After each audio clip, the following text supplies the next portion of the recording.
刚才有10分钟的时间，招资委并没有上去，那这段时间有特别聊什么？哎呦，我跟老柯是好朋友，这个可以聊的东西太多了。那总预算的部分，因为老柯总召拜托之后，那您自己大概有什么样的想法？那我现在也没有，我今天我也没有现任的公职的，不过这样的该处理还是要处理嘛，看怎么处理嘛。他是当事人，他一定有办法的啦。好，你讲这句话，我有信心。对啊，他是柯建铭什么都可以搞定的。你好，欢迎收看《新闻面对面》，我是谢仲。来，一开始为你介绍今天要请到的特别来宾，左边第一位台北市议员颜若芳，小吴哥好，大家好；资深媒体人李国南、黄创夏，大家好；资深媒体人陈东豪，新年快乐；右边为你邀请到台北市议员钟小平，大家好；资深媒体人邵逸夫，大家好；专业专家林廷辉，大家好。好，那今天国内几乎所有的新闻版面，那都被柯文哲柯前主席到立法院拜会给盖了非常的多。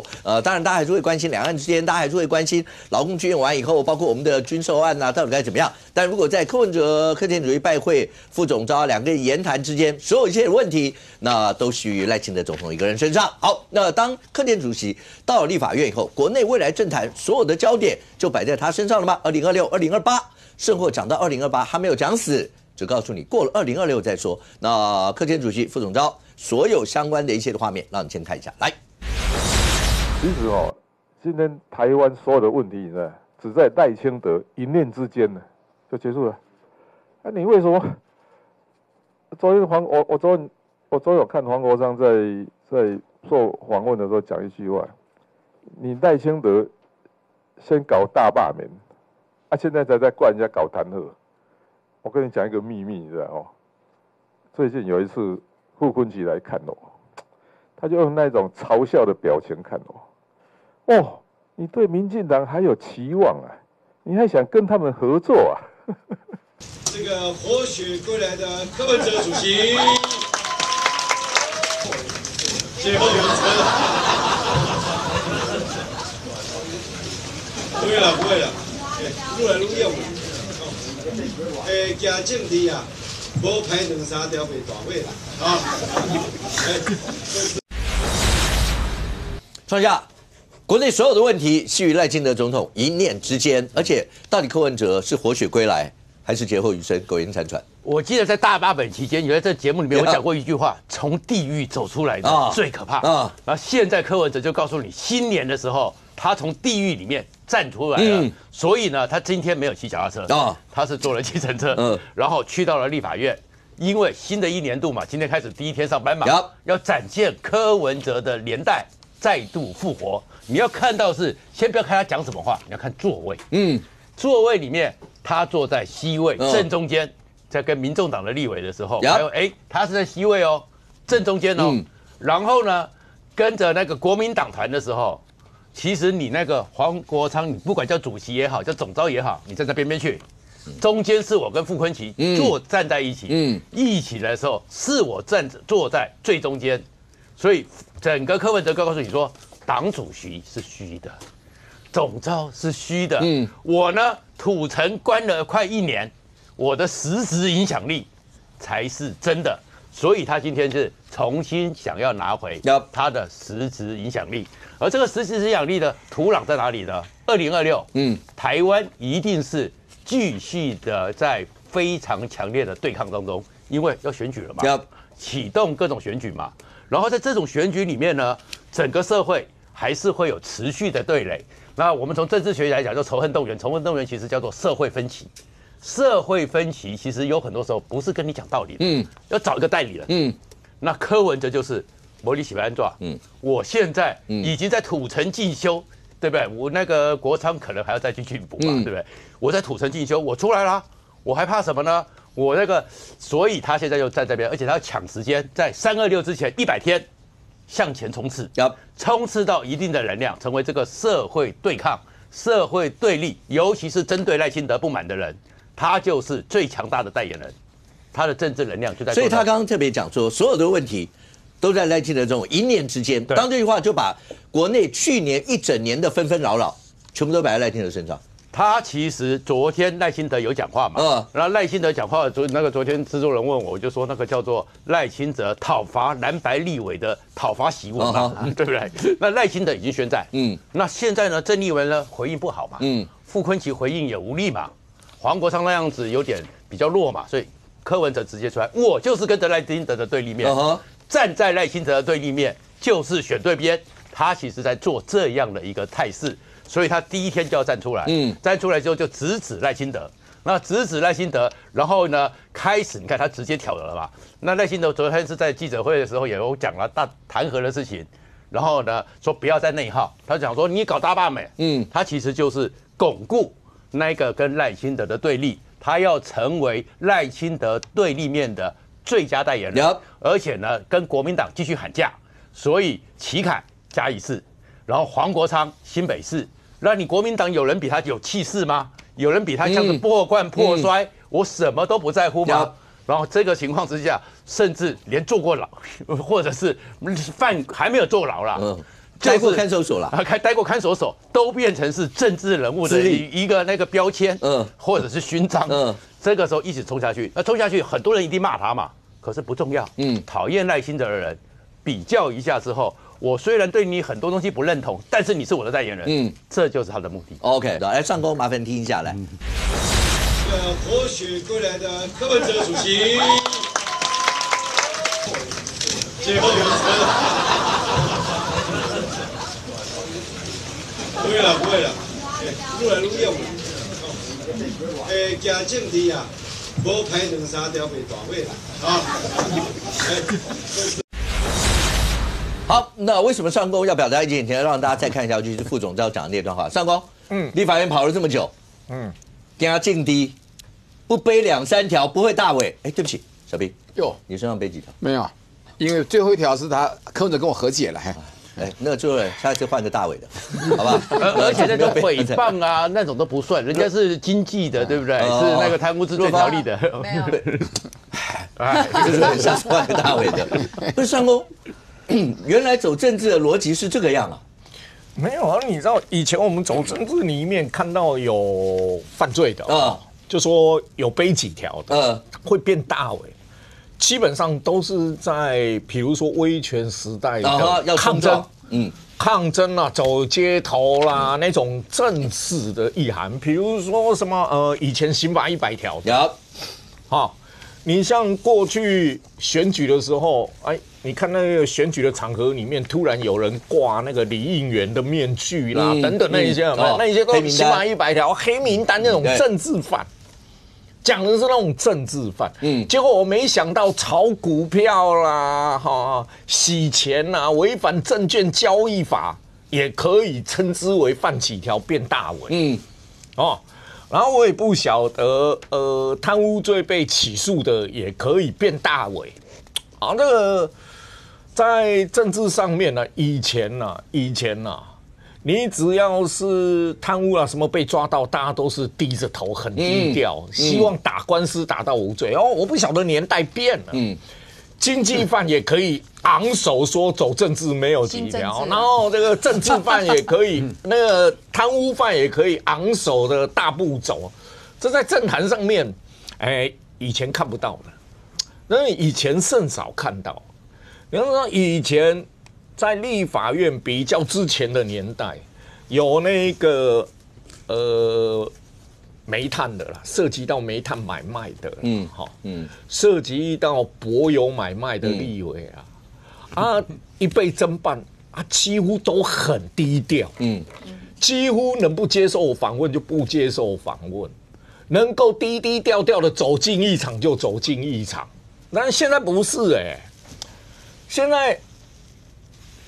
假结婚被判6个月，得1颗罚金的炒华农股票、合基股票、经济犯罪当县长当到一半要去服刑的经济犯罪当县长当到一半被抓去服刑，并不是因为政治今天可以说走政治没有背几条大尾，那这个我也不懂该怎么解读。上工刚才讲，因为上工在立法院，大家为什么叫活化石？上工，如果真的讲，你刚刚一开始破题解读就是，政治要变大尾，是因为在冲撞的过程当中，政治，施明德为什么后来可以当包括民党主席啊一路过来，花妈菊姐为什么？从那时候美丽岛事变的时候，那时候一路过来，是后来就算你说民主化过程，刚讲为了100条，有多少人站在那个地方，就连一般人觉得算个性比较温和一点的小英。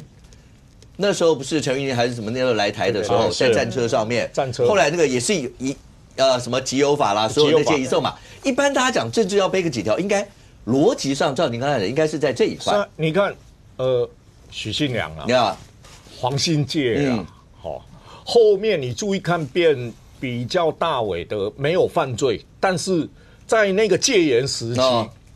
美丽岛义务辩护律师团张俊雄啊、谢长廷啊、陈水扁啊、苏贞昌苏贞昌，你看这一些是在威权时代里面去帮政治犯，要么就是政治犯罪，跟帮政治犯罪那个情境下敢站出台的辩护的，你看当过总统的，当过行政院院长的。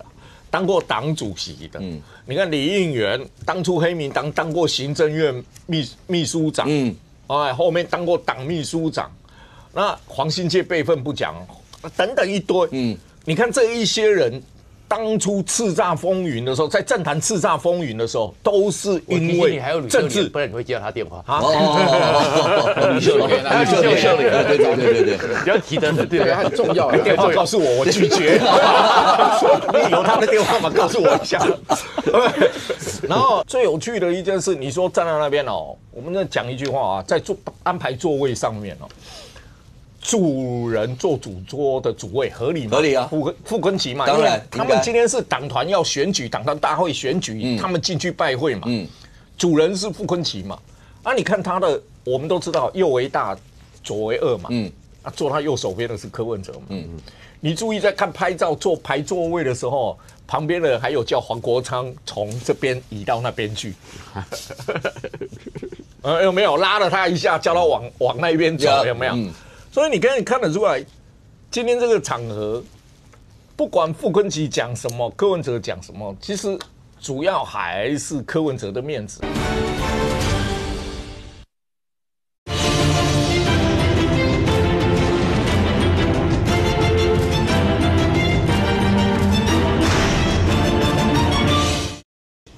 欢迎回到新闻面对面的现场。好，那今天呢，立法院那国事非常的一些的繁忙，有非常重要一些的法案。那当然，在我们节目里面有一位重要的来宾，就是康寿市的立法委员林俊宪委员赶到我们的现场，来欢迎委员。大家好。今天这立法院很忙哦。其实今天立法院也不会很忙啦。因为原本呢，其实这稍微讲一下啦。立法院开会应该是礼拜二，大家周二跟周五院会。对啊，我有一次会嘛。那应该是礼拜二大家就先协商好。我们礼拜五要讨论什么？好，然后就礼拜五就把礼拜二的结论的议程，就逐一来处理嘛。那现在因为礼拜二都不开会，所以变成礼拜五当天就要再协商。OK， 对不对？你协商好，那礼拜五处理才对。就变成礼拜五当天就协商。然后因为他变成礼拜五一开始的时候没有议程，因为礼拜二没有协商，所以礼拜五一开始没有议程，大家再重新来谈议程，所以民进党就觉得这样再不行了，这样整个都带动嘛。不，重点是你那个民调是不是有上升啊？不然刚来的时候额头那么亮，感谢，还好你要给他那个传话是给他补粉，我是直栽啊，有太亮炫光。OK， 但这个委员我等一下可以挑战。可是刚才前面提到，因为今天在立法院，所有的国内政坛的一些焦点会摆在。柯文哲今天去拜会，包括拜会了国民党团，然后那画面里面看起来就是众星拱月的感觉。然后柯总召呢，对不起，副总召呢还直接讲了说，活血归来，然后讲说，政治啊，没有2、3条不会大尾了 ，OK。然后他接下来是跟柯建铭总召两个人要单独会面。然后刚才大家来宾都在讲说，这些中间的意涵到底代表了一些什么一些角色？因为照理来说。一个你说代理孕母法这些，只要是国民党蓝白两个阵营就过了嘛。如果大家过了就过了，那为什么一定要再去拜会老柯？然后蓝白之间，尤其那个场面一弄，柯文哲说他是苟延残喘，他是劫后余生。来威，第一个啊，刚小平说那个职灾啊，职业灾啊，职灾啊。今天立法院这出戏嘛，职业灾是黄国昌。第一个啊，前主席来拜会其他政党的党团。如果国民党前主席是谁？朱立伦。朱立伦今天来拜会民众党的党团，这不是很奇怪吗？不止职灾，那是职场霸凌嘛。所以其实柯文哲大概也让国民党这看得更清楚了。谁才是？因为蓝白合找我啦。啊，没错。黄国昌的任期就到1月31号嘛。立委任期嘛。所以柯文哲很清楚的表达这个民众党现在听我的那未来在立法院怎么运作？当然就是柯文哲说了算。为什么柯文哲可以说了算？柯文哲就8席啊，你怎么说了算？其实就是国民党问题。现在不是民众党听国民党，是国民党被民众党牵着走。那所以原本是如果蓝绿可以谈，那白一点用处都没有。对不对？你要8席就废物嘛。所以小党最怕的就是2大党有管道去谈。所以民众党的生存空间就是要让蓝绿不断的坐不下来，没办法谈，不停的斗。所以这个柯文哲一定看得很清楚。所以在过去那段时间，其实国民党就是一直犯这个错误嘛。所以你变成所有的都是听黄国昌、民众党来主导。那未来的柯文哲会不会再继续走这个路线？我觉得柯文哲特别到这边来走的话，他另外一面给国民党看，另外一面更重要是要给民进党看，对，民进党跟柯文哲有没有办法在未来也是这个窗口在这里大概不是没共起来，柯文哲特别有讲一句话，那国内所有的问题都在赖清德的一念之间，所以意思就是也是在跟你们喊话吗？第一个，如果假设民进党要跟他谈，那柯文哲的身份是什么？就有点奇怪了。第一个，柯文哲既不是台面上的人有没有？他没有基本上对，他是一个前主席嘛，然后又是一个待审判的贪污犯，待判决涉嫌人，是涉嫌人嘛。但他又充满了一些政治影响力，这个也是个事实嘛。所以由这样看起来的话，黄国昌的戏份就更少了。对，你看，你说他以后他做 YouTuber， 对，然后只能去拍写真集或干嘛？大概纯粹谈个了解。那么柯文哲今天又见了另外一个老柯，另类老柯，我们的老柯，但是他讲那个法案人工生殖法，我请问在座各位，你们谁知道？绕口令，人工生殖法这个在立法院确实是推很久，其实民进党也有支持的，只是大家版本稍有不同。那国民党也有，那民众党也有，所以你说柯文哲会特地为了一个人工生殖法去？应该找陈敬威啊，他妇产科专家，对不对？陈敬威也有个版本，对，也有版本，民进党也有啊。人工生殖法只是他拿来的一个拜帖啦，对，一个理由了。因为这个比较没有政治性嘛。你说我今天是为了总预算来，那总预算要有结论嘛？那你到底要不要审？所以他一定讲一个你们大家都不大知道的。那还要挑一个大家都不太知道，他不政治性的。那他跟挑一个大家都不知道，我们蓝营比较没有警觉心是吧？但是他跟老哥谈什么？这个就好奇了。这个你觉得他们会关门？如果你说谈1个小时都在谈人工生殖法，这搞不好他们谈1个小时都完全没谈到人工生殖法，这个比较有可能的。对。谈完要走了，想说，对了，当然啦，人工生殖法到底啥物件？这个可能就要等老柯他应该会向上面去回报。所以我也不知道啦。不过柯文哲这个真的是浑身充满政治细胞。这个倒是很厉害。大概几乎阿扁以来就是柯文哲了。确实，真的那他在这种状态之下，他可以选这个时间点，什么时间点呢？这个会期快结束，也就是黄国昌快下台的时候。第二个，蓝绿僵局最严重的时候，总预算都还没审，现在立法院我刚刚讲一半，表决是什么？民进党没有议程可以表，所以民进党只好一大早，昨天晚上就开始去排队，漏夜排队，刚好又遇到寒流，所以我们这陈培宇委员很辛苦，他排到天亮。我们送的是今天的议程，既然你不可能开会都没议程嘛，我们就送一个议程。那我们的议程就是有总预算，进来，国防预算，还有大法官等等。所以国民党表决就是把这个整个议程全部表决掉，就是又不要了，又不要了啊！又不要的话，只好再协商。那今天要开会要开什么？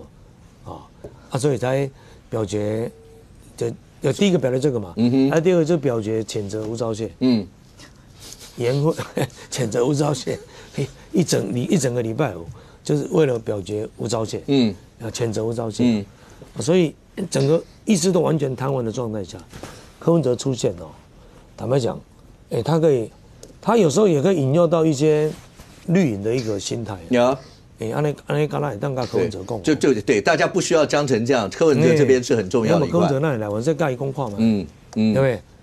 那他对国民党的话，当然国民党就更确认了嘛。以后柯文哲就回来，这个叫什么复行世事这个讲以前独裁者的专有名词，柯文哲已经回来了。好了，其实等于是让台湾的政坛看到了，现在柯文哲又重新的成为台湾关键的一个，虽然是少数了，也算是一个关键的力量。OK， 那如果要这样的话，但东豪看得出来这整个气势。刚刚副总召介绍柯文哲前主席的时候，你看现场欢声雷动这些，或是刚才上公讲在破题就讲说，那到底什么是所谓政治要背两山维护什么？可是当柯文哲是这样一直不断，包括加上黄国昌主席一直不断的讲这就是政治，然后追杀说什么的，所以刚才讲的那些全部都变成政治追杀。相对来讲的话，柯文哲变成刚才创下口中蓝白之间对抗赖清德、对抗民进党最重要的一个共主，第一扛把子就是他。是不是第一扛把子？我稍微有一点点不同意见。柯文哲最重要的一句话讲什么？所有的一切在赖清德的一念之间。一念之间是指赖清德跟蓝白低头吗？不一定吧。所以柯文哲后来讲说要跟大家讲一个秘密，就是小傅昆萁去看他，跟他讲说，你对民进党还有期望，你还想跟他们合作。我们从另外一个角度来看，就是说那个见面没有被公开嘛，今天这柯文哲讲话才讲出来嘛。小傅为什么要对柯文哲讲说，你对他们还有期望？很怪吧？不是两边应该是攻守同门吗？蓝白不是应该完全同门吗？然后你对于台湾民众党的精神领袖讲说，你对他们还有期望啊？就表示，这是傅昆萁的政治判断啊。就柯文哲对赖清德没有死心。你换一个角度来讲，他是不是透过另外一个方式在跟赖清德喊话说，赶快来找我？还有游走的空间。我觉得有8票啊。我觉得是他心里是这样想的。我觉得有8票啊。当然你现在听起来觉得很匪夷所思，怎么可能？台湾民众党去跟赖清德合作？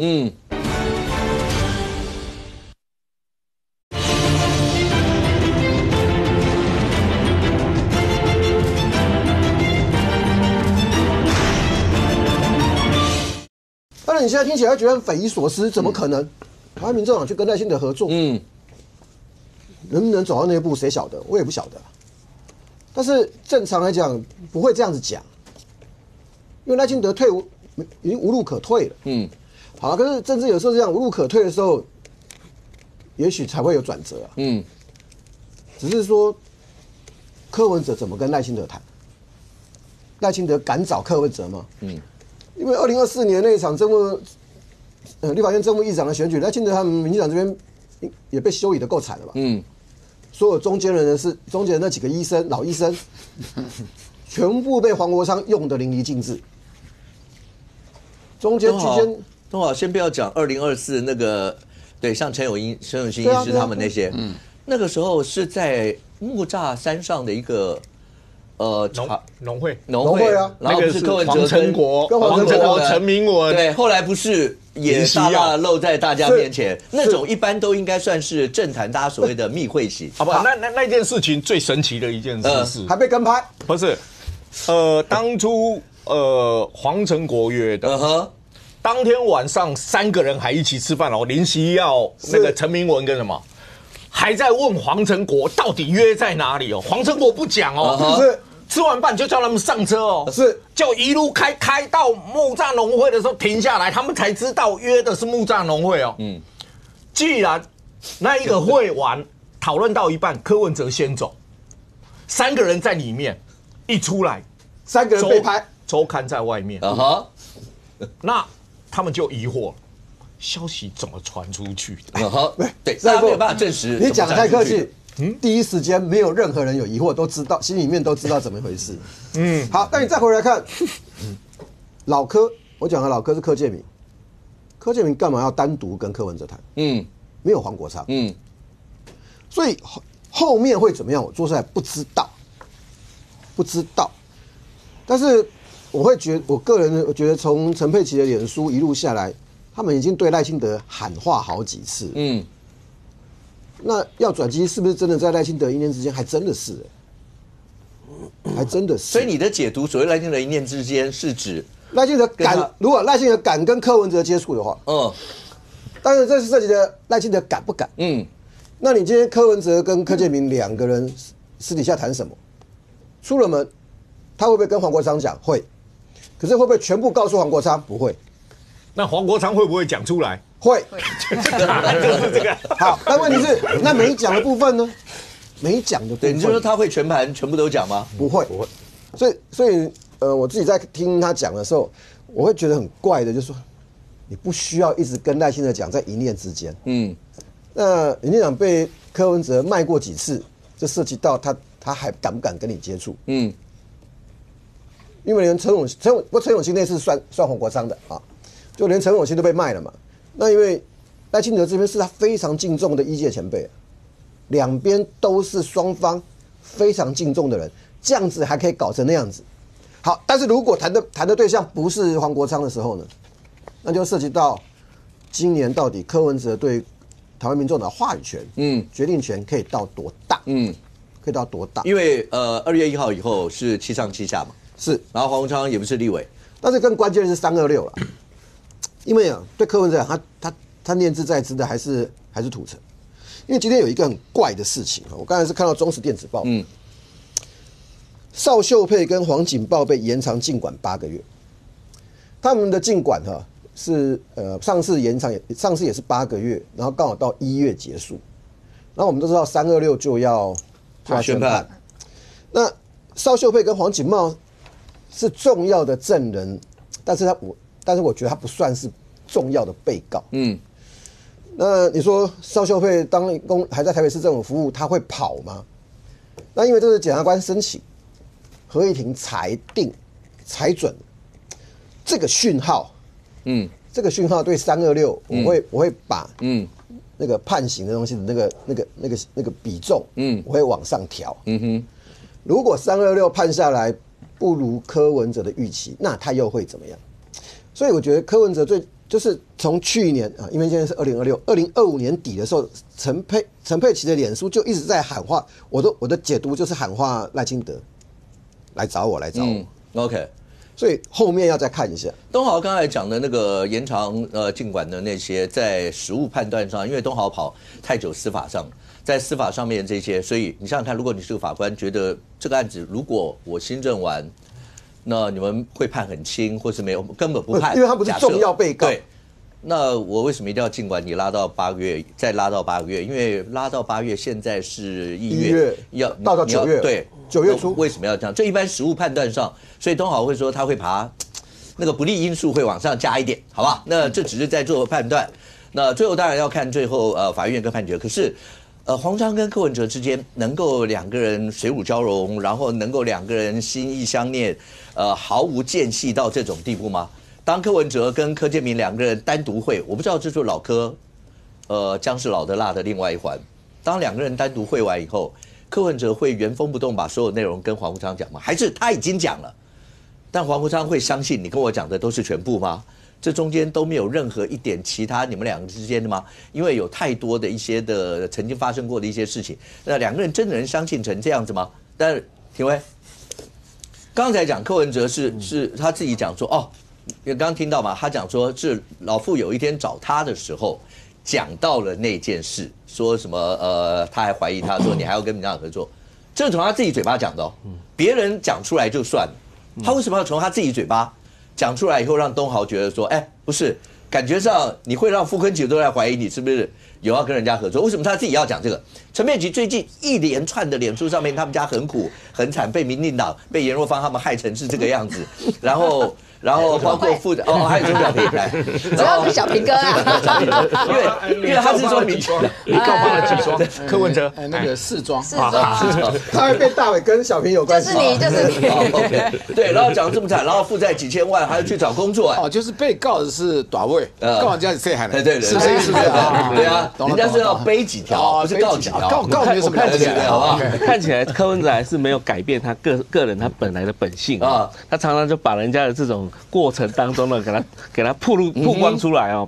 但是通常来讲，我会被柯文哲曝光出来的小傅哈，就代表说这件事情就不是那么重要。他其实是只是说傅昆萁对他来讲不是那么重要的一个人。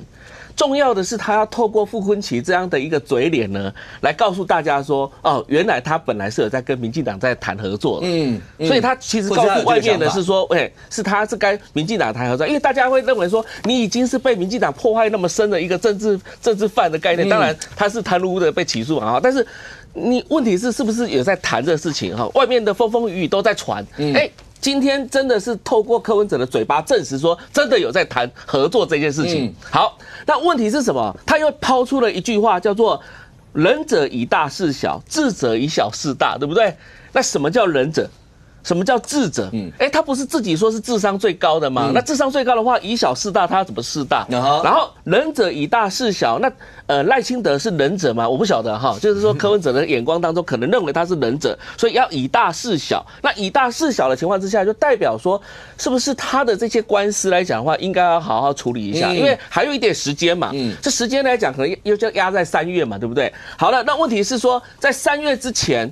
他民众党内部有很多变化，包含说他这一届立委都已经离开了嘛，哈，换成是下一个那个2年的立委。那现在他出来去这个陈昭之的这个人工生殖法，它本身就是一个试金石，所以他找柯建铭的原因就是说，因为这个事情来讲，各位知道，民进党内部有很多人讨厌柯文哲，民进党内部有很多人也讨厌陈昭之，就说本来你也是绿营这边的，结果跑到民众党这边的哈，然后背叛了民进党这边的概念，所以就是说到底能不能合作？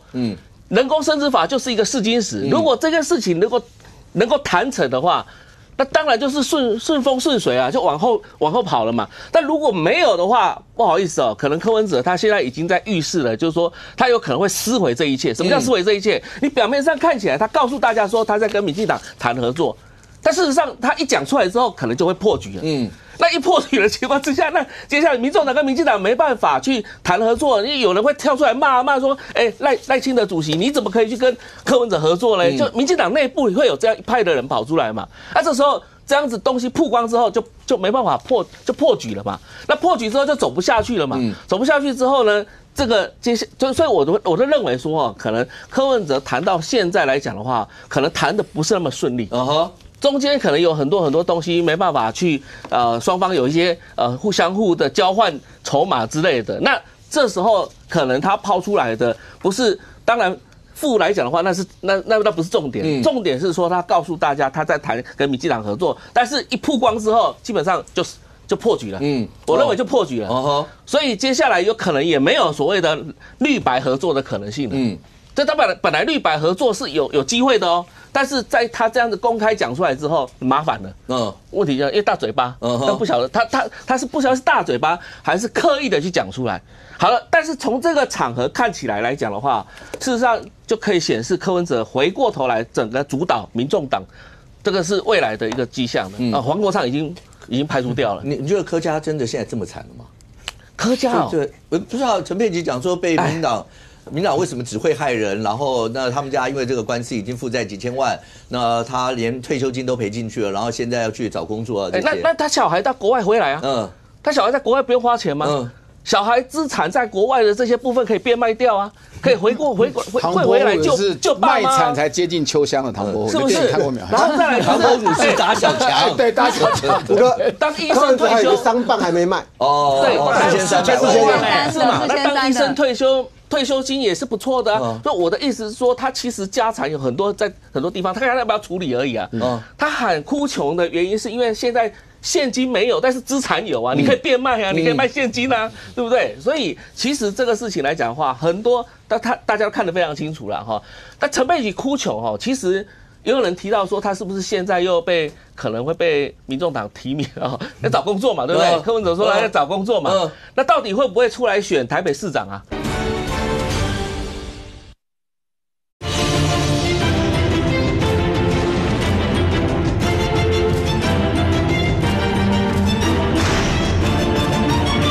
其实也有人提到说，他是不是现在又可能会被民众党提名啊？要找工作嘛，对不对？柯文哲说他要找工作嘛，那到底会不会出来选台北市长啊？对不对？会不会出来选其他？因为民众党内来讲的话，有一些代表性的人物要出来，对不对？才有办法吸引选票啊！不意外，好不好？那代夫出征本来就是以前小富在干的事情，那很多人都在干的事情，对不对？所以这个事情来讲的话，有玄机在里面。哦，原来找工作不是只限于医师哦，找工作当然不是选市长也是找工作。那你限于医师，你就不要退休就好，你就继续干。谁说只是开诊所？谁说的？所以小儿科诊所谁讲的？对不对？所以这个事情来讲的话，有玄机在里面。那这个事情又涉及到说这是党内最高机密，因为他自己也不知道啊。他自己也不知道，他才会讲机密嘛。我跟你讲，通常不知道才会讲机密，因为黄国昌敢逼陈佩琪去选举嘛。他又不是核心人物，他现在就柯文哲。我跟你讲，他现在柯文哲来讲的话，已经把他变成说，因为看起来面试没有过嘛，就是说基本上来讲，这一号人物大概就是摆着可以用而已，不能就把他委以大任嘛。那这时候他自己回过来要亲自掌控民众党的情况之下，他开始在布局、在安排嘛。所以现在不只是起手式而已哦，我看到他已经出了好几招了。他现在也在搞赖清德，也在搞傅昆萁这边了，然后蓝绿的两边都搞哦。所以我觉得他的手段还接下来蛮狠的，但是关键还是在3月。如果3月如果忍者能够以大事小的话，那这时候呢，他就会以智者的身份以小事大。你后面那段的隐喻性好强哦。他是讲司法官说吗？啊，你干嘛？没有这样讲啊，没有这样讲啊。对，这是绝对不能发生的事情。对啊 ，OK， 那不小心就会变成不然3月26号。OK， 接下来就要请新任的芙蓉王讲几句话了。那柯文哲会变成大委，如果照傅昆萁的逻辑，没有背个2-3条，那2-3条小平在中间，照刚才若芳的说法，你居功厥伟。那你看今天看到国民党团盛大欢迎柯文哲柯前主席，然后刚才讲的所有的这一些内容，你对未来会有什么样一些想法？包括蓝白合的这一块，还有一件事情发生在今天，因为今天在立法院本来是党产条例要过，那本来前几天的氛围都是说一定要过啦，包括妇联会啦，包括救国团这些，但结果今天没有喊卡，为什么呢？因为民众党团有意见。对，虽然民众党会跟你说，我们就不是所有的法案都一定要跟着国民党走，以前也有过什么的，但因为在这个节骨眼，这是一个很敏感的一个时候，这个法案也敏感。当民众党没有跟你们合作的时候，那接下来呢，会不会出现刚刚来宾所讲的绿白之间，柯文哲自己讲的那一段话，少数质疑他的？柯文哲会不会绿白或是说要蓝白合，还是再把我们放鸽子啊？只有一个。他的个性啊，你要分三个部分来看。第一个，他是个自大狂；第二个，他不守信用；第三个，这个人是个自私鬼，他是以自己的利益为基础。所以绿白合、蓝白合，那都是看对他的利益，都看柯文哲，完全看他自己。好，所以不要想太多。好，那我要讲，特别在讲刑法上的事情哈。他说他自比曼德拉，跟张忠谋。刑法上有一条叫侮辱死人罪，听过吗？好，有这个大律师在这边哈。曼德拉已经过世了，你扯曼德拉干什么？那你这样讲，南非的曼德拉很高兴吗？你这样讲，变成人权斗士他哈。第二个，那从张忠谋的这样的一个神圣的护国神山，台积电对台湾的贡献，你说另类的职场的性骚扰，你比喻在干什么嘛？无聊骚扰，你说骚扰就算了，骚扰好了，就临表涕泣不知所云，你在攻下啦，我拢听拢无啦，都听不懂，就是自大到根本就是疯了，你知道？就自己已经是个阶下之囚，还比张忠谋对台湾的贡献比曼德拉。无法评论，已经跳出这个中华文学跟逻辑了。那这个我是没有办法，这是玄学，好不好？这个我也没办法评论。这第一个，第二个，回到今天跟傅昆萁见面，刚上光讲得很清楚，高下立判，而科上而仓下，这个太清楚了哈。那黄国昌为什么忍辱负重呢？那越王勾践还那边卧薪尝胆，在那边小媳妇嘛，为什么还不走？很简单，没有地方去啊。我真的他去哪里？那第二个呢？就是他留着，他在想什么？每个人都想自己的利益。我是黄国昌，我也忍耐，因为我走了，我份额辞掉了党主席，那我就退出政坛，对吧？那我今天我想两件事。今天你叫我做什么做什么，我不想做我还是要做，就是很清楚的跟李四川的新北市长，他就是个擀面棍，戳李四川的软肋。因为三个人他选的话，李四川有一半可能会落选。你知道是有可能性，当然有可能，因为李四川跟苏小慧正史嘛，然后他出来选，那搞个10%走也不是什么难事，就陷入一个很混沌的一个情况。然后好，所以呢，那他会不会选到底？我觉得会啊。那他会不会选到底？选到底，对，柯文哲就要选到底，他不得不选到底。你不选到底，你就没有主席做，你没有主席做，2年后我也不会把你排在不，因为我认为我的2年后，我都想到众生想得很远啊，2年后。2个人是会一定排到不分区安全名单。我认为这个2年后他的这个政党的票大概有7-8%吧，排个3-4个还有。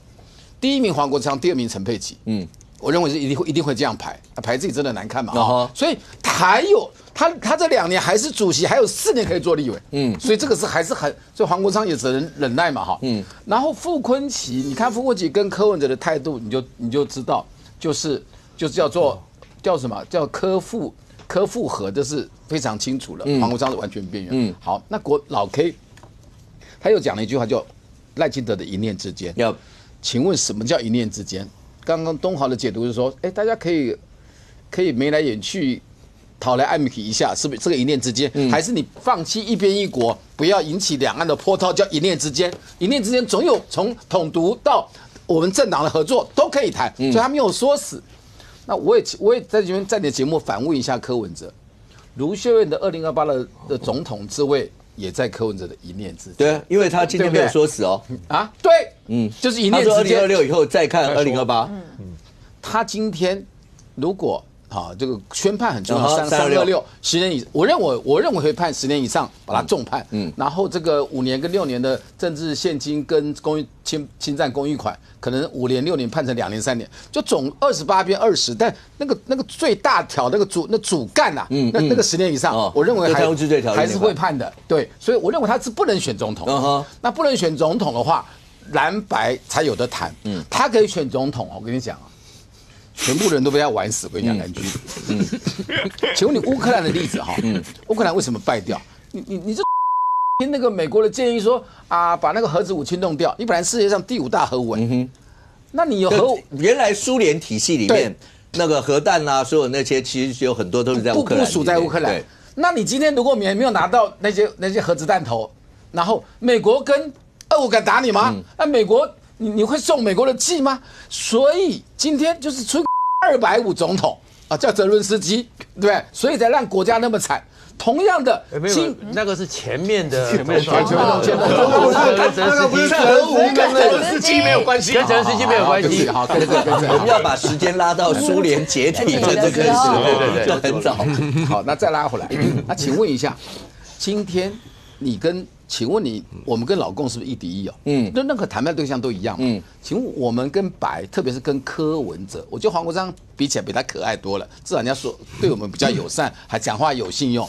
那你柯文哲翻来覆去的，对不对？好，然后随便乱劈腿在政治上，对不对？又翻脸，又不守信用。我今天那一股脑你就爱上他，朱立伦就爱上他，所以没有。安全半模，所以2024全盘皆输嘛。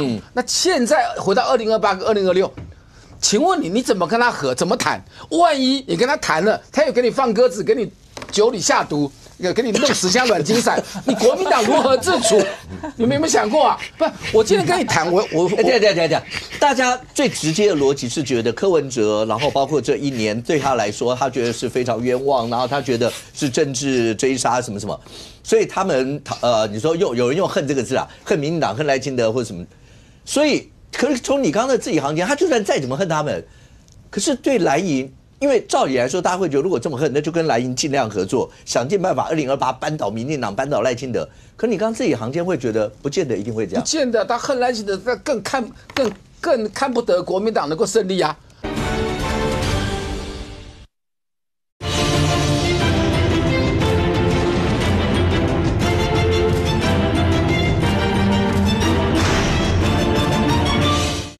可你刚自己行间会觉得，不见得一定会这样。不见得，他恨赖清德，他更看不得国民党能够胜利啊。他的心是很矛盾的，他是个多重性格的男人，你知道吗？柯文哲啊，很复杂。你也是，你也搞得好矛盾哦。所以，那你要该怎么谈？亦敌亦友，有攻有守，跟柯文哲要保持安全距离，不要一下子就爱上对方，一见钟情。国民党现在呢？我可不可以打个岔？请做一下结论。我中间听国民党现在你觉得是太过于跟一厢情愿要结论就有党里面有黑点跟白点。你就是黑点，我算黑点。白点像以前那个超级白脸大白脸，当然就是朱立伦嘛，对吧？2024嘛。现在郑丽文不算吗？郑丽文其实没有那么白，好吧？郑丽文我觉得还有一点攻防。好，请问你了，宋楚瑜怎么败的？是不是出了马英就把他吃掉了？化骨绵掌，你就是要培养一个政治领袖，你把他让白变小，你一边变小一边谈吧，这就是两手嘛。对老 K 来讲，有黑点有白点，不是一昧的一股脑的全部去。他半夜去跟那个狗合怎么办？跑去跟赖清德，那我们怎么？那我们跟你游泳。可是现在局面是柯文哲在玩两手啊。是，他玩两手，我们更要玩两手。他玩两手，你只有一手，那你不是一手并不是喝6瓶啤酒了？一手最近蛮有名的，因为张显耀的问题。一手刚放烟火了哈，那个义大，所以我们实在要有我们要有攻防的纵深。你觉得我们现在没有在搞两手？没有了，没有搞两手了，可能酒量不好。酒量只喝2瓶就醉了。OK， 那可是对不起，那个小平刚才没有在骂人哦。当然那个词当然也不是好听，可是他不是在骂人。他刚刚讲那个苟合不是动物的那个字，好吧？那是对，是个草字头，苟且偷偷。对，好不好 ？OK， 我怕有人直接觉得说你怎么可以用臭骂人？来，若芳，绿白合也被讲出来了。可是你看柯文哲字里行间每一次讲到，甚至陈佩琪每次讲到你们的时候，我觉得他比你可以想象啊，当然家属的那个心情，他比柯文哲感觉上还要恨，然后讲你们都害人，对你们都这样。可是当柯文哲今天所有的字里行间只提赖清德3个字，所以那个高度感觉上未来就是蓝白之间就看他发号施令，跟着民进党对干了。我觉得柯文哲在2026年的起手是今天这个啊，当然就是你说玩两手，我觉得就是玩两手，因为第一个他先把高度一样，就是拉到跟赖清德一样嘛，跟总统一样。那你一念之间，然后呢，再来，今天有2个，第一个是党产条例，今天民众党没有合作。对。第二个，柯文哲表现出说一念之间完之后，他还是可以跟民进党柯建铭总召坐下来好好谈。那不管他谈什么，今天因为当然是谈说代理孕母好像是民生议题，那他是什么？他第一个，我觉得我看起来是他要把黄国昌这几年所谓的小蓝，只要是国民党所有提的，他们通通附和。但他今天坐在那边讲了这些话，见了柯建铭，是在讲说我们民众党好像不会任何事情都配合国民党一样。他要先撇除掉小蓝。第二个，他的起手就是我可以跟民进党好好谈，那你要不要来谈？然后再来撇除掉这样子的一个氛围。那他是什么？就是徐府跟吴怡萱一直在讲，我们还有一只老母鸡。那只母鸡是谁？柯文哲。那只提柯文哲，那当然黄国昌有腹肌啦，好，但是腹肌有没有用？我不知道。请问一下，老母鸡跟腹肌在选战哪一家有用？但老母鸡可能有票，但腹肌也许有一些，但是仇恨值比较高。重点会不会救火嘛？对，那但是老母鸡对民众党来讲，他们一直在重复说我们有老母鸡，我们有这只鸡，但他都不会讲说黄国昌才是他们的母鸡。但是你看，当柯文哲今天坐在那边，那撇除要洗掉他们可能是小蓝的这样的名称，再来我可以跟民进党来做谈，然后有谈什么赖清德一念之间，而且不只是对赖清德送橄榄枝，根本是唱橄榄树，好吧？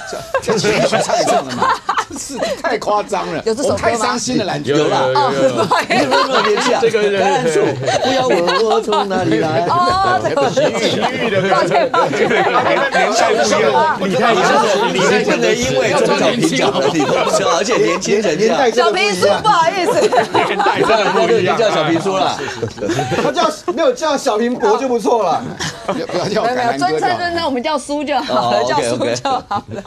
所以这是表示柯文哲他是要在民众党让大家知道说他才是掌权的那一个，因为黄国昌就是完全没有办法跟民进党来谈嘛，他怎么可能跟柯建铭坐下来谈？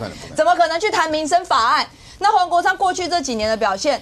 再来就是都是看人家觉得说他是顺着国民党合作的。若芳刚讲的那段话，光今天只要柯文哲前主席跟老柯两个人能够在一个房间单独谈，其实不要忘记过去那个时候，他们两个人也曾经闹翻到大家讲话选举的时候，对高虹安选举的时候嘛，那时候骂到也是很凶。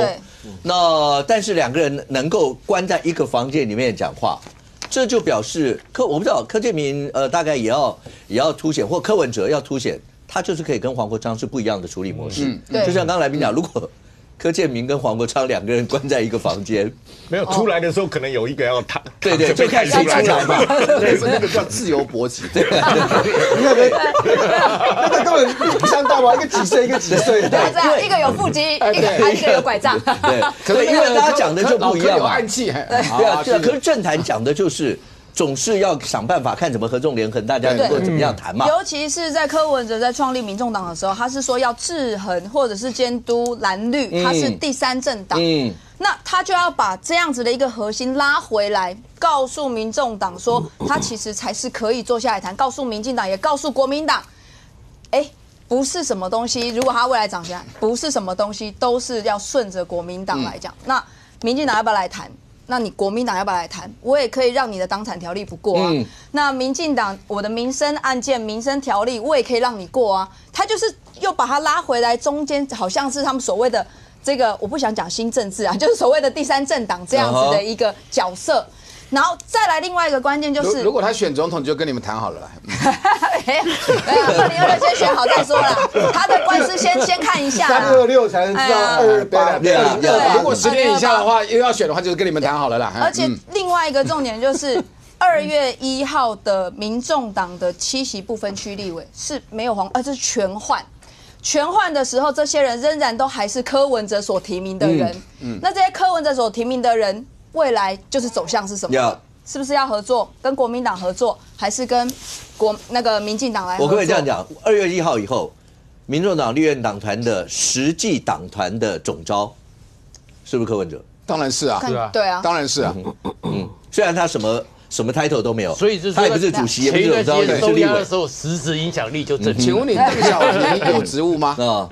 下令天安门杀人，邓小平，什么至高无上的权利吗？就应该是说整个最有权势的平民，最有权势的平民也是柯文。其实就是在整个民众党里面，他就表现出他就是民众党最大的一个公约数，而且是最重要的，可以指挥或者是让民众党未来的方向是哪一个。所以他今天坐在这，不管他讲今天是什么一念之间，其实他就是要告很多的这几个动作来，就是谁要来谈。那上空，刚才你有一脸的疑惑，我也想问，还有另外一个，陈佩琪真的会在还会出现代夫出征的像这样的词吗？我觉得陈佩琪参选的可能性不高啦，不高啦。今天讲一句最白一点的话，如果陈佩琪代夫出征，如果选输了呢？如果选输了呢？如果要选2026台北市，选赢了才麻烦吧？啊，那就代表蒋万安会输哎，他选输不是应该的吗？只是选得漂亮不漂亮？之前也有讲过澎湖啊，因为他是澎湖其他地方，对不对？好，这样小平就松一口气了。就选输了，澎湖还好了，选输了怎么办？而且，陈佩琪的性格适合选举嘛？适合选举吗？我不认为柯会让他选举啊。那当然，其实柯文哲是一个在运作上面，蓝绿运作上面他是厉害的人。刚才我们在谈柯文哲会不会跟黄国昌讲全部，我们大概都认为不会。黄国昌会不会讲出去，我们也都认为会。那我反问一句话，柯建銘会不会跟赖清德全部讲？你觉得会吗？会全部会哦。如果里面谈到有关政治什么，会哦。有关绿白之间有没有合作空间？会哦。会。那柯建銘，你认为柯建完了，两个人见完了以后，中常会啦或是什么，柯建銘完全不会跟赖讲见面谈什么吗？我不相信他不会讲，他会讲。刚好今天要处理党产条例，刚好柯文哲要进立法院，刚好党产条例被挡下来，然后柯文哲要去见柯建銘，柯建銘一定会跟赖清德讲，谈了什么，搞不好电话两个人讲完以后电话就过去了。所以柯文哲，你看他之前跟黄国昌直播了，然后帮张启凯拍推荐影片啦，到新北造势了，其实某种程度上还仅限于党内哦，还没有走出党外哦，就我还是处理自己党内事务哦，但今天不一样哦，今天他是走出民众党哦，他是走出民众党哦，走进立法院，走出民众党哦，他不再是像之前他谈的或是活动是民众党事务哦，他是等于走出来哦，走出来以后很清楚一件事，跟绿营见面谈什么，如果都不讲，白营那个国民党会不会想太多？会紧张，会紧张哎，对柯文哲会礼貌3分哎，更加礼貌哎，你到底在干什么？今天讲一句白一点的话，傅昆萁那一段话，柯文哲可以不讲哦。当然啊，讲出来的目的是什么？他讲出来的目的是什么？傅昆萁有人跟我问哦，对民进党还有其他人干嘛怎么样啊？怎么样哦？我讲完了以后，我转身，我要去跟民进党见面。你不觉得这个是，如果你认为我对民进党没有期待，你转身去见民进党，这不是很奇怪的事？那柯文哲要在政坛上，毫无疑问，他在政坛上，从跟黄国昌直播，开启他要重返政坛，一直到从党内走到党外，走到立法院，要拉起来的时候。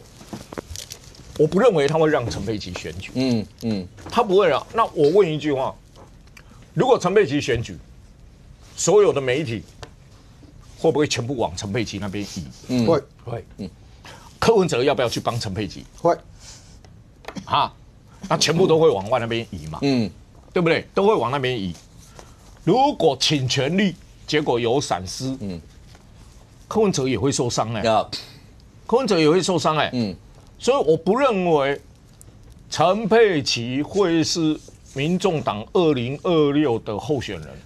这个过程刚刚讲政治人物之间，尤其同一个团体、同一个政党之间，大家中间如果能够真的推心置腹的信任，或是中间有猜忌，你可以想象这中间落差会出现非常大的一些结果。所以2026看起来的话，这一仗那到底未来蓝白合之间会充满这样的一个变数吗？那当柯文哲扮演一个或白银扮演这样的一个关键角色的时候，对蓝绿之间那个版图，大家到底会怎么样？那不管是立法院的攻防，还是在地方选举上的一些，但这个时候还有另外一件事情对所有国人，因为老公在去年年底的时候，那个什么所谓的正义使命2025，然后当整个完了以后，大家就会关心到那未来呢？未来包括国内的政治氛围，因为跟老共之间、两岸之间到底会是怎么样？当郑丽文主席在新年谈话的时候，郑丽文主席讲的是大家要和啊，大家都是一家人，何必要这个样子？那你看到赖清德总统那在云南谈话的时候，当然也提出来了，包括对国人来讲是怎么样，对老共那个地方又会是怎么样，所有这一些都会影响到接下来这一整年的氛围。来，创下，那接下来呢？然后赖清德总统讲一件事，关键2026很关键，因为2027大家都知道有一个数字就摆在那个地方嘛。什么叫最坏的打算？什么叫最好的准备？那包括这一次的整个看到在老共军演的过程，我们不是 F-16V 的甲舱有拍一些，包括他们的飞机啦，所有这些，那所有这些对国人来讲的话，象征意义是什么？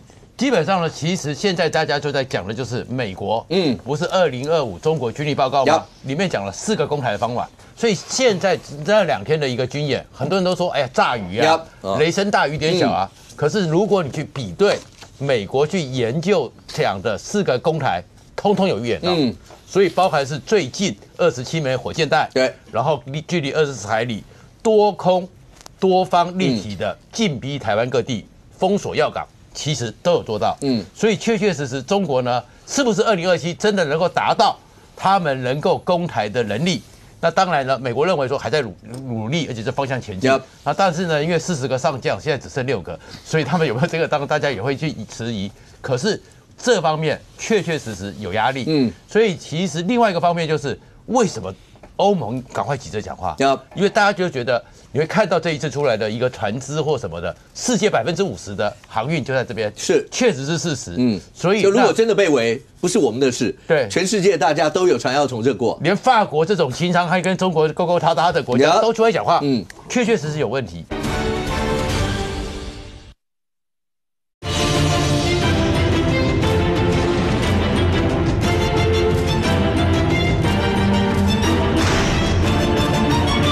就如果真的被围，不是我们的事，对，全世界大家都有船要从这过，连法国这种经常还跟中国勾勾搭搭的国家都出来讲话，确确实实有问题。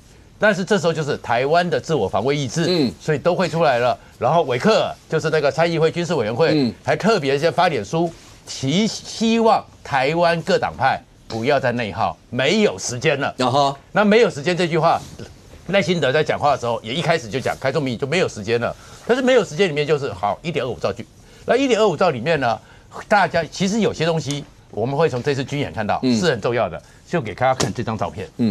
这张照片就是我们应该是这几年之间，就是 F-16V 或 F-16买的所谓的狙击手夹杀，然后这一次国防部也把它公布出来，而且有把它降阶。因为免得是透露一些更多的太精准的资讯，不能这样透露，不能这样透露。可是这里面呢，其实有几件事情，就是第一个，我记得那个我在这边讲过吧，3、4年前，那时候卖给我们，那时候还叫 LE33还是什么，还没叫做狙击手夹舱。美国这个整个夹舱多厉害，它是那时候美国公布的照片卖给我们的时候，是在洛杉矶外海130公里处，11000公尺。回照洛杉矶港口，然后我们上次不看到，连那电线都看到了吗？那这次也告诉你，真的，美国给了我们这个，就是这几年，所以绝对不是国民党每次讲的破铜烂铁。因为他这次造 F-16V 出来了，然后叫 RF-16，就是因为它是真造，所以呢站到了歼16，但是这一张照片才是共军最害怕。所以为什么他们一直在讲话，一直在讲说海马斯看到了，海马斯看到了，然后海马斯就是我们1.25兆里面有82套要新的，因为这张照片你看的是这个是空中预警机500，空警500，然后被拍到了，那拍到空中预警机通常是作战在居高临下战场的一个总协调，它不需要在最前线，所以它不是飞到台海上空被拍到，它是。我们用了狙击手夹舱，然后可能在台海中线，他在福建附近的某个机场起飞的时候被拍到，这是起飞，因为飞机要起飞的时候，它是4个就螺旋桨，所以就跟我们很多车子和坦克一样，要发动的那一瞬间，那个静摩擦最大，所以我要最大的推力，所以它是最大推力之后冒出4条烟，那个就是它的整个发动机最大，然后你看它的角度是往上。所以这个是他在中国解放军福建某机场起飞的时候，我们的 RF-16可能是在台海中线，100多公里就拍到了。那拍到之后，拍到没有用啊，光拍到有什么用？拍到如果人打到嘞，因为那个狙击手条3不是主动式雷达，它是被动式的，所以对方根本不知道，你被侦测到了，所以跟火控雷达不一样。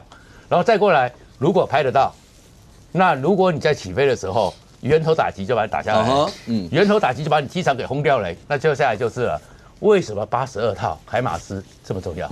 因为海马斯这是给我们的，海马斯这里面有一些射程，如果是给我们增程型的，不是火箭或是装飞弹，它是可以打300公里的，300公里可以跨越台海，就是当你这架起来的时候，你的源头打击都会被它打到。所以其实这里面在讲就是，目前因为其实美国更担心台湾被拿走，不只是台积电的问题，还有的是，其实2015年他们国安会就跟我们谈过，我后来也是跟国安会的人聊过。他们台湾被中国拿走之后，为什么他们在2025的 NSS 里面特别提一件事情？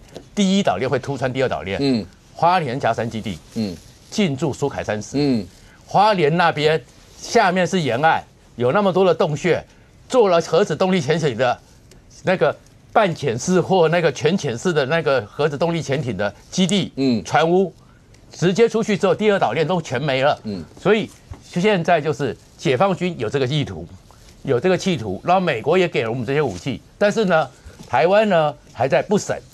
今天是第5次，我相信下礼拜2一定是第6次。你这样拖了以后，时间到底在哪一边，那才是真正问题。OK，廷伟有没有注意到？好了，你说虽然军情委员现在在忙台南的选举，可是中间有一块，他刚刚讲立法院的所有的那个议程的时候，特别讲了一个，第一个是总预算嘛，因为总预算今天也是已经是。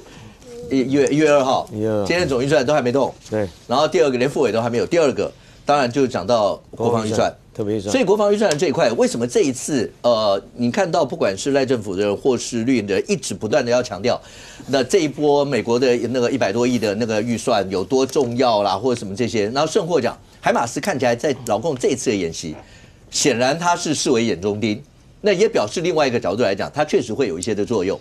那这些里面所有相关的这些设备里面，可不可以再跟大家介绍一下？这个海马斯多管火箭哦，就是在这一次俄乌战争当中大放异彩。因为基本上你看到俄罗斯，它本来就有一些，它本来就是全世界的前3大的军事大国。那但是因为打到乌克兰之后呢，结果后来被海马斯这样子反击之后，那其实俄罗斯损失也非常惨重。所以海马斯它是非常。其实它重要的不是炮弹，重要的是那个卫星定位的精准度。所以现在美国提供给我们，还有菲律宾、还有日本都有哈。现在目前来讲的话，就是在进行这个台美之间的这个军事合作的部分呢，让台湾能够进入到美国的那一个所谓的卫星链当中，然后让台湾的所有的这个东西来讲能够精准打击。那现在这个老共当然会比较担心，就是说这个美国提供那么多，因为。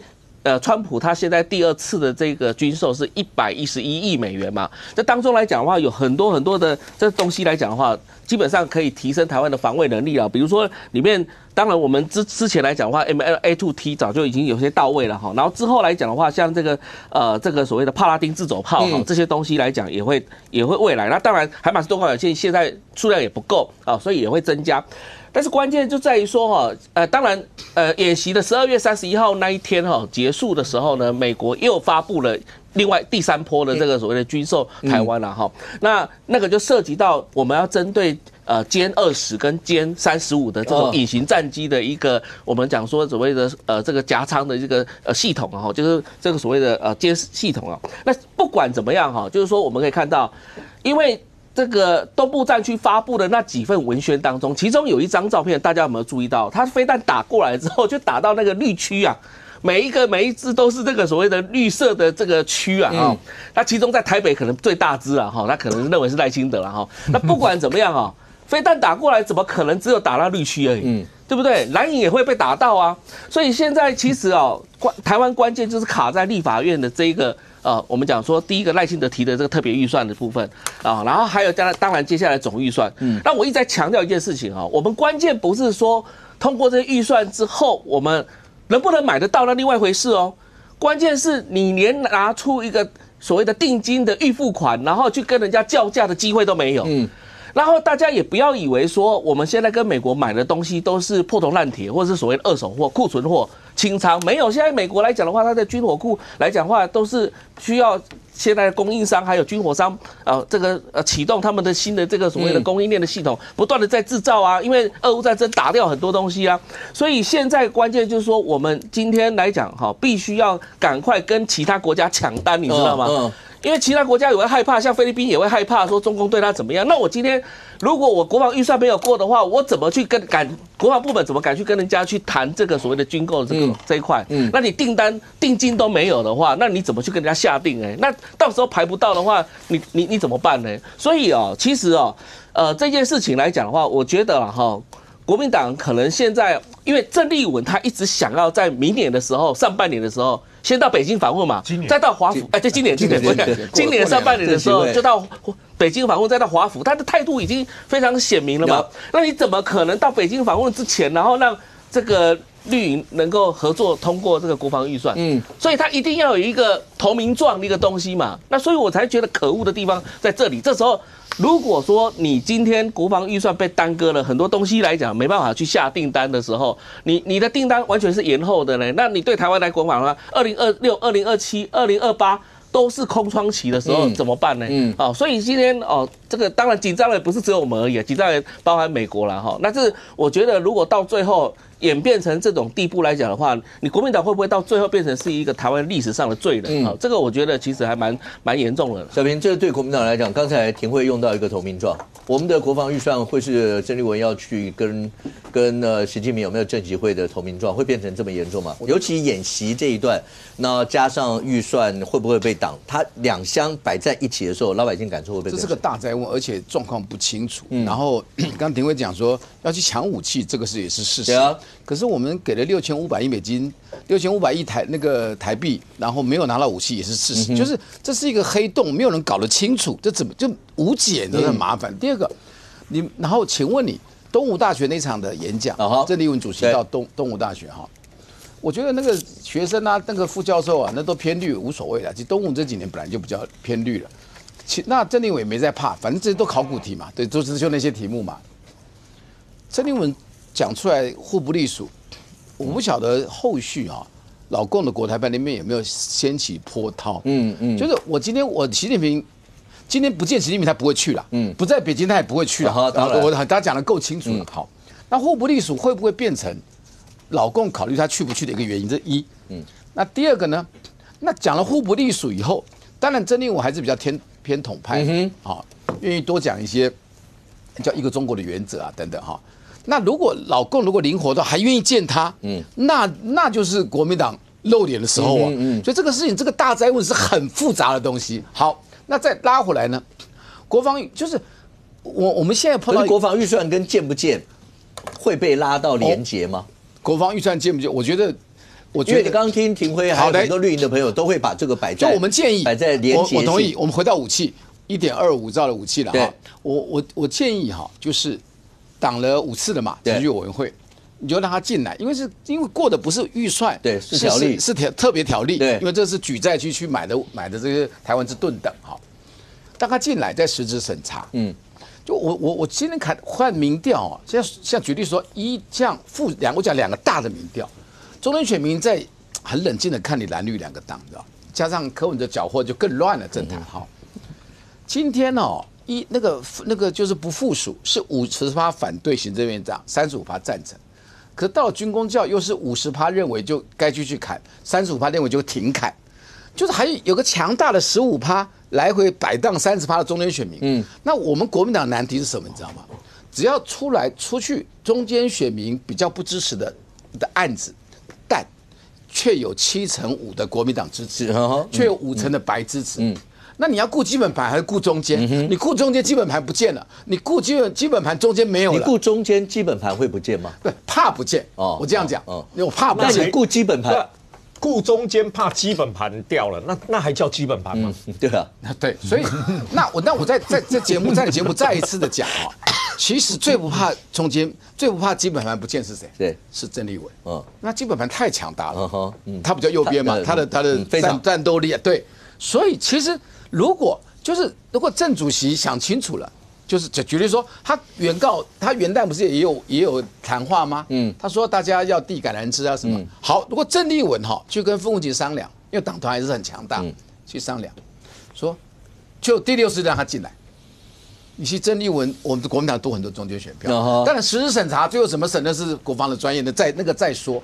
然后讲了互不隶属，我把武器讲完了，对不对？他原就让你进来，那互不隶属习近平还见你，他不是关两三条官司的，一个短位啦。我曾经讲过互不隶属。然后习近平还见我，那郑丽文就非常大了。郑丽文就整个，我讲不只是党员6万票，而且民意都高涨，国民党也整个大起来。我觉得大家可以思考一下。OK， 郑丽文会乐观吗？觉得第6度像小平刚刚那样讲，会愿意最起码大家复委来谈一下，还是你觉得这中间就是有大家没办法理解的，到底他们在坚持什么？我觉得争议性小的要先过了，就是总预算。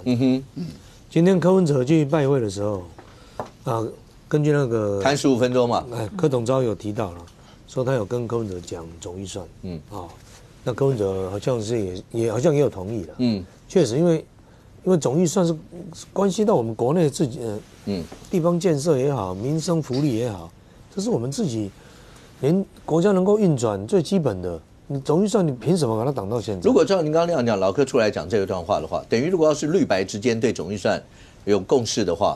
那蓝营那52票，就算再加上2票54票，就等于没有意义了。就算委员会了，要付委前就所有一切，只要国内政治就是这样。如果绿白合蓝营的加上2票无党籍54就没有什么用。如果要是蓝白合绿营的51票也没有什么用。这个就所谓关键少数，你要那2个关键就是你要忽蓝忽绿才会变关键。你现在你如果一直蓝，你就是蓝的附属党嘛。那你要有蓝有绿。假设柯文哲说：“那我民众党要支持总预算，国民党就不会反对。所以关键时刻找反对没有用，对啊，因为反对没用嘛。他就可以出程序委员会，他只要让你出程序委员会就可以进入到讨论呢。他并不需要这个时候就跟你讲我要支持。而且如果这样，对一般老百姓听到那个 credit 就会变成是柯文哲的，是对。所以这个我刚提嘛，柯文哲这个算是浑身真的是充满政治性。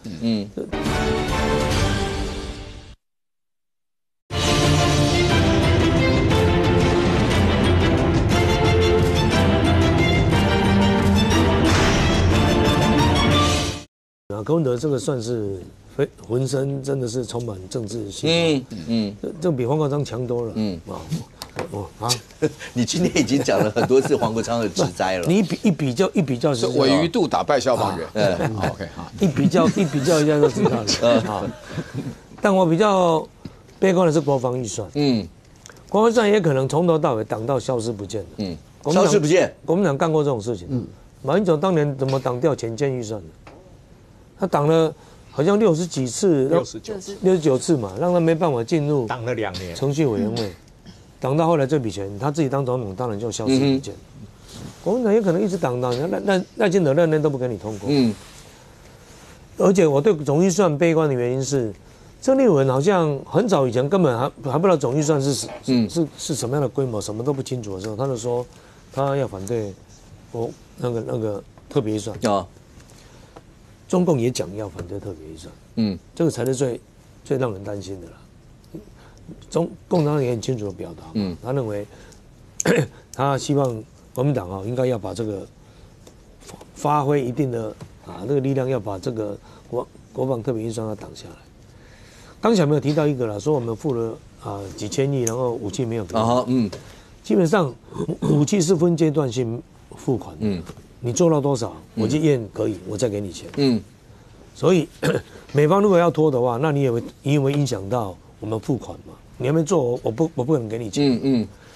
那当然，它有一部分武器延迟是有它的因素嘛。它也不是完全政治，协力厂商也变弱了。因为美国要再工业化，包含国防工业了，这个也要算进去的因素。所以基本上的话，国民党用这个当理由是站不住脚。我们要跟美国买武器有一定的程序了，就美方的国防会议要先谈嘛，大家谈，然后大概讲先凝聚一些共识嘛。那台湾就提出我的清单。那美国因为他最近大家很清楚嘛，这个也是公开的秘密，美国已经非常的来参与台湾的一些军队的训练甚至甚至就是说俄乌战争的一些经验，所以他一定是希望台湾在这一笔的那么大金额的国防特别预算里面，能够买到、强化到我们的战略目标，就所谓的不对称就所谓的豪族战略。所以这些武器清单每一项都是台美之间谈出，而且连美国都觉得适合我们。以前是我们要美国也不卖你，就会有落差。那以最近这几年台美关系来讲的话，这些的谈判都非常的顺利了，而且美国也更清楚，而且也更加大来参与台湾的军队的改革，还有调整等等。所以这个清单其实对台湾是非常重要，很快就可以把台湾的整体国防自我防卫能力给整个拉上来。这个连国际上的一些军事专家都这样的判定。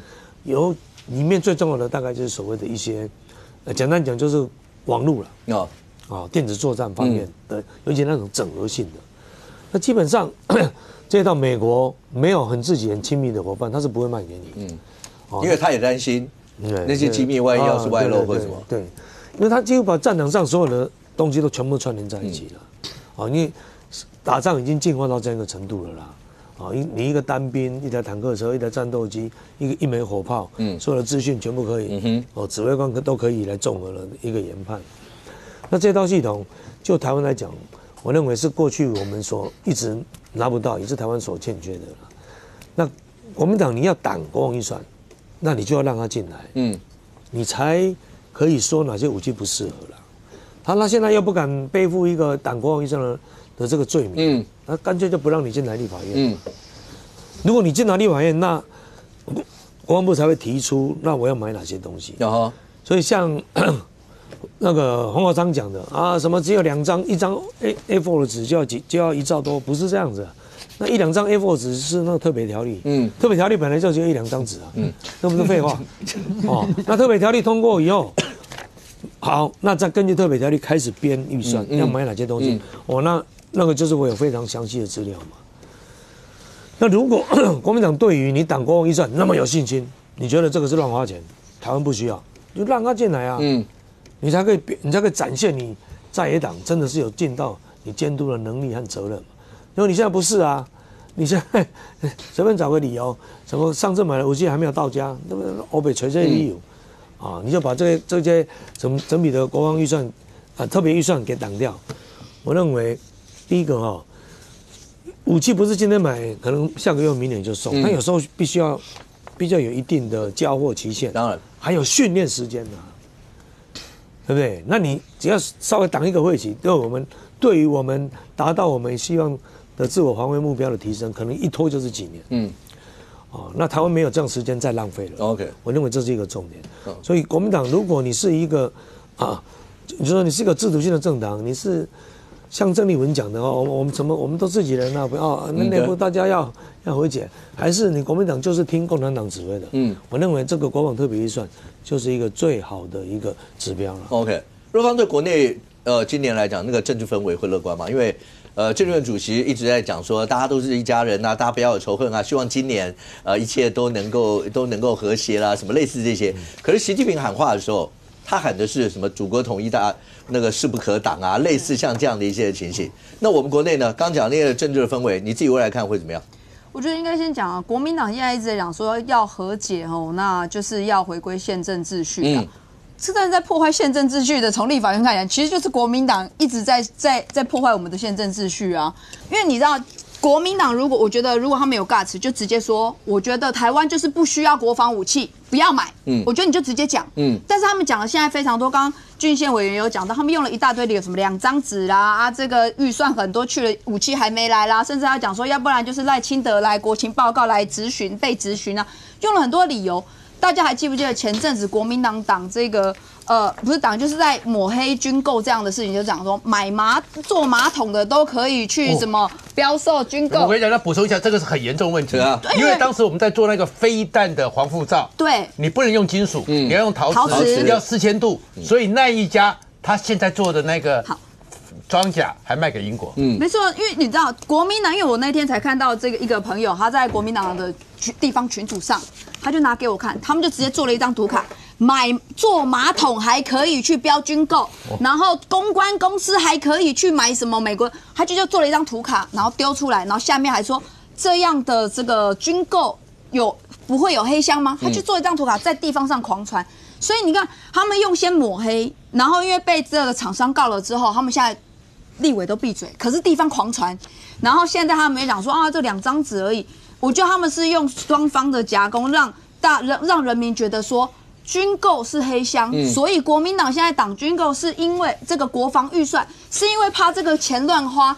我觉得这是我们一直在讲清楚的，就是为什么美国最近还要送这个武器啊，然后还通过这么多有台条例啊，甚至对于我们的这个军备这些东西是大幅的提升，是有史以来最好的，都买可以让我们有先进的武器。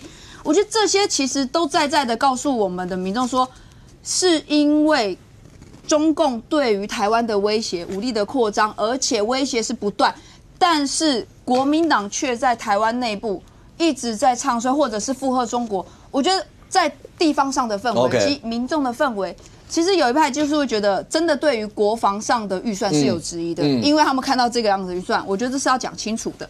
然后，但是另外一个氛围是，大家对于中共的威胁其实是有紧张的 ，OK， 是紧张的。那像我们地方，我们去跑聊天，但我这边选区比较绿，然后他们会讲说啊，这乌克妹妹啦，只要有国民党吼，这个国防预算你买再多武器都没有，因为门都打开了。他们只要通过任何的这个法律啊，通过什么样的，他们要做啊，就是把门打开，那干嘛还要武器？不用花钱的。我觉得现在民众对于这样子的一个说法，在地方会是愤怒的。若芳刚讲这个，小平要不要很简短回应一下？你们32-0的记忆犹新，请问为什么只有32-0？因为中间选民认为说国民党不该亡，我就救国民党。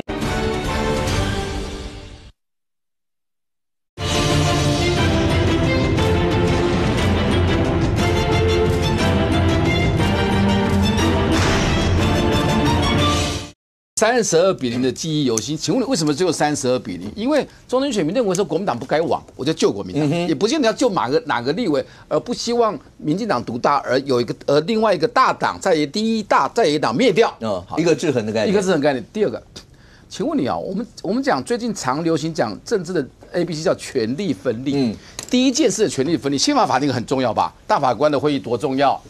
那3个大法官。反对的认为说该提2个，大家能够协商能接受。如果提2个蓝的好不好？你也挡不住宪法的解释啦。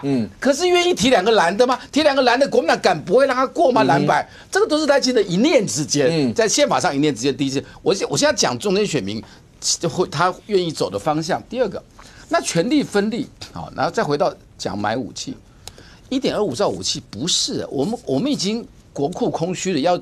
特别预算要举债来买这个，1年1800亿搞7年。你们从中央挖走了那些钱，也是后面要举债啊，我们有很多都要举债啊。对嘛，这个举债1.25兆，那个举债2600亿嘛，哈。可是分8年，你今天没有国内任何商量，权力分立，行政权可以大家都不要跟立法权商量，就在《华盛顿邮报》就登出来，我要买这个了，这个行政权也太大了吧？也不能只讲后面了，你挡军购挡到挡太多，可能中间选民有反感，跟前面完全不理权力分立也有反感。我在节目讲的是公道话，那今天不还是回到他比较独断。今天政治强人如阿扁也是40%选上的，赖清德是40%选上的，但阿扁的政治能量远大过赖清德。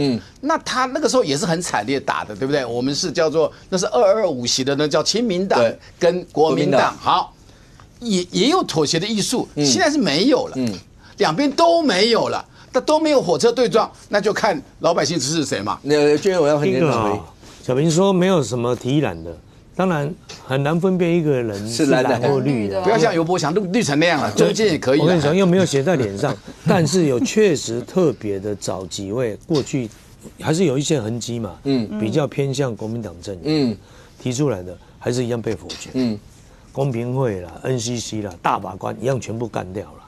基本上当时陆坤杰跟黄国昌要的就是政党比例了，那怎么可以？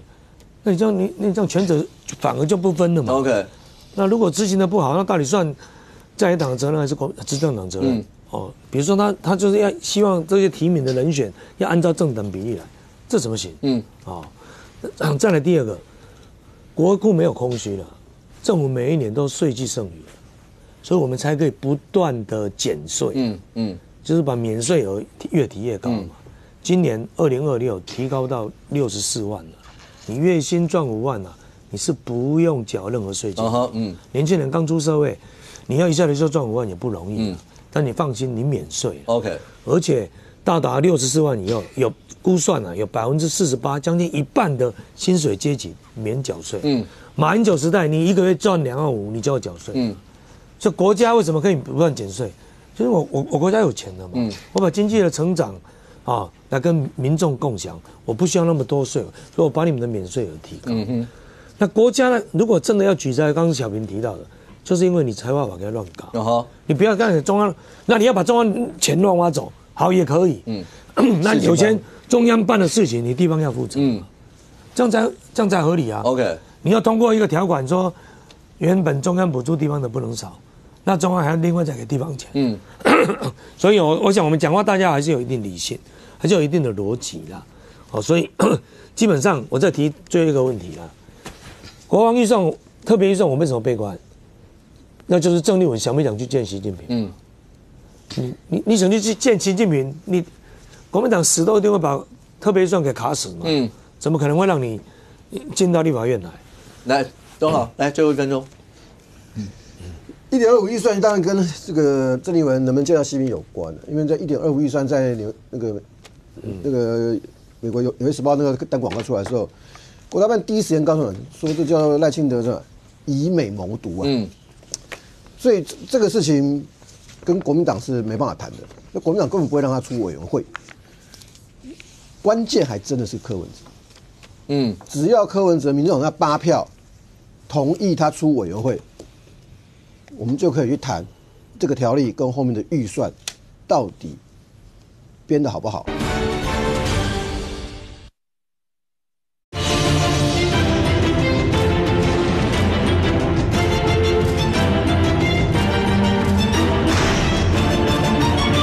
后面的预算到底编得好不好？卖的东西好不好？跟现阶段，那就是躺在那边睡觉，什么都没办法谈。来说，最后1分钟。当然，你从立法院的程序上面来说，其实当一个法案有要事先报告的是前所未闻就预算案除外，预算案要事先来报告，法案还有事先来报告的决定要不要复委，这我在立法院30年第一次听说。第二个。其实审议特别条例，我们都看到了近期这1年来，我们看了他审的特别条例，丹纳斯特别条例后面有特别预算，我们看了堰塞湖特别条例，我们也看到了特别预算。堰塞湖里面的特别条例里面几张纸，1张多一点点，1张多一点点了。那基本上。它是一个你可以复委以后大体讨论，甚至于我们看到国防委员会有时候是先开秘密会议以后，在后面再恢复开放讨论。OK， 其实你只要进入审查，你什么都可以问。如果你不进入这个程序，然后你一直说我不了解，因为你没有让他真的来到委员会。进行详细的报告，所以看得出来，他就是党，尤其是海马士军演跟海警都点名海马士，然后刚好又在1.25兆里面，你说让他过了，郑丽文要去中国的可行性是不是就下降？我已经说不要了，你还让他过？所以他是可以合在一起看的事项。那小平关心这些问题以外。你刚刚一看到俊宪委员，你就特别关心台南选战，然后你说他的民调要攀高这些，你有什么要关？为什么这么关心他？不就是因为我虽然不懂得相命可是人家说人衰就是印堂发暗，对不对？那额头很光亮。阿扁那时候选总统不是那时候2000年印堂就很亮啊，亮到那宋楚瑜就有一点暗了，他一暗以后就民调就从高民调化成新票暗。你看他印堂。他就是太亮了嘛，还好化妆师救了我嘛，给他涂粉的，不然是眩光。你们看到大巨蛋引起什么抗议？光复国小因为那个金属片有眩光你说你的这个是金属片做的吗？来，最后一分钟有没有什么？很感谢啊，感谢小平大师的的指点哦。希望啊，国民党啊，像小平这种哦，你应该发挥你的影响力啊。可惜好像。他没有什么因为是短位啦，不是啦，另外那个他有影响力，我是不是改名字啦？坦白讲啦，小平谁管了？爱财管了，爱大管了，大管了，对啦，这不分那个蓝绿啦，不分你的意识形态立场，总预算爱港性，靠那个总预算不爱港性，新总预算是这节立法院最基本的职责，你要给人家不好意思哦。我选市长太认真，有太认真。第二个，你那个国防特别预算，刚大家都同意，因为郑丽文要去北京，你看大家都同意，这个几乎就不可能过。为什么这台湾的悲哀呢？这些特别预算买的武器是要防卫我们自己啊，就因为你要去北京啊，那个北京当然就不希望我们提高自我防卫能力。那国民党你就要变成，你就要听北京指挥，这不是台湾的悲哀吗？所以大家想一想啊，真的有时候这选票真的不能乱投。我看看郑丽文接下来怎么做。他元旦谈话了，我们拭目以待。OK， 最后看起来的话，那柯文哲柯前主席经过这个起手式，未来在国内蓝绿白之间到底会扮演什么样一个合纵连横的角色？2026、2028，那未来的局势会有任何一些天平的移动吗？我们大家拭目以待。非常谢谢现场所有来宾，也非常谢谢观众您的收看，新闻面，我们下周见，拜拜。